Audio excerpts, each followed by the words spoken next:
What's going to lift all the sectors out of recession is not infrastructure in agriculture or in manufacturing.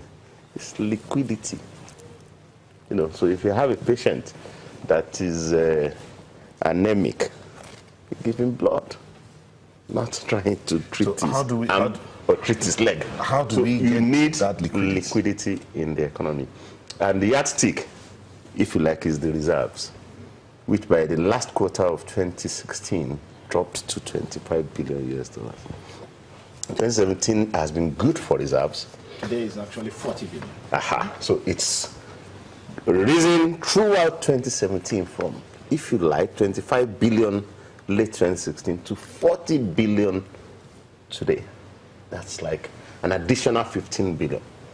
Partly because of the improvement in oil price and production, partly because of the loans that government took, the Eurobonds, you know, shot up the reserves, and partly because the positive development in reserves has encouraged foreign investors, portfolio funds.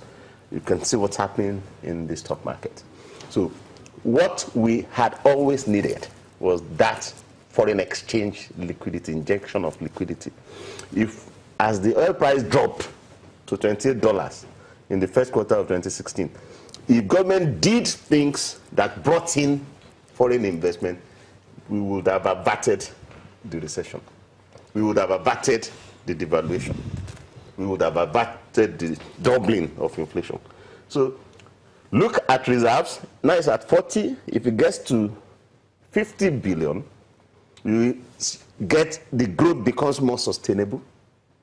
The exchange rate will stabilize further. All the gaps between the different rates will disappear because the central bank then has sufficient capacity to meet demand, and the inflation will keep going now. So it's about liquidity, foreign exchange liquidity for all the sectors, and enough revenue for the government to fund its budget. So it's not about agriculture, you know. So when you deal with that systemic problem, a problem that affects everybody, you can then begin to say, okay, what more can we do? But when you talk about dealing with that problem, which affects the issue of liquidity, then there are those who argue about the policy of government. I mean, where you look at the relationship between the fiscal policy and the monetary policy, how's that tying in to ensure that we have liquidity in the system? Yeah, I agree that the problem could be solved by having liquidity, you know, that is money in the hands of people. So if you can break it down there. But beyond that, I think there are some other things that we have to consider, because over the years that the Nigerian economy we had very good oil price, and then the country was awash with liquidity. Yet we had a situation where the economy was described as growing without development, growing without transformation, okay, growing with high levels of inequality.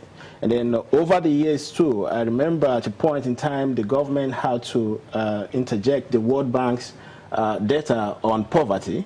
So whereas we had high external reserve, but the great majority of our people are still living under $1 a day.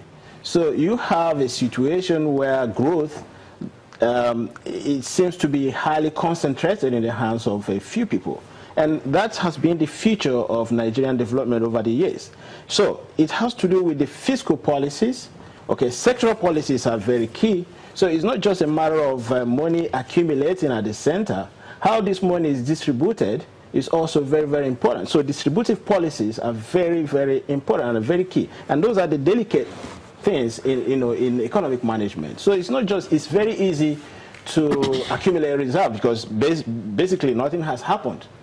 Okay, actually, if we look at specific policies this government has rolled out, many people complained bitterly. The manufacturing sector. Okay, let's take the the monetary policy rate. It's been 14%. Interest rate is still very high. Okay, so the only thing that has changed is that the oil price has gone up. There's stability in production, and therefore the country is in a position to amass huge reserve, and then the liquidity for the central bank has increased, so they can intervene in the foreign exchange market. So, like I said in the beginning, a call on Nigeria is a call on oil. So, but beyond that, what happens to the other sectors of the economy? How do we ensure that this growth, gets transmitted, across board? Okay. So I think that's the key question. Okay, Mr. Teriba, we know that we still have, those significant challenges in different areas. Talk about foreign exchange shortages, disruption in fuel supply, power shortages, and insecurity in some parts of the country. How are these significant issues going to affect the economy if not tackled? Right. I'd like to reconcile my position with that of Bongo.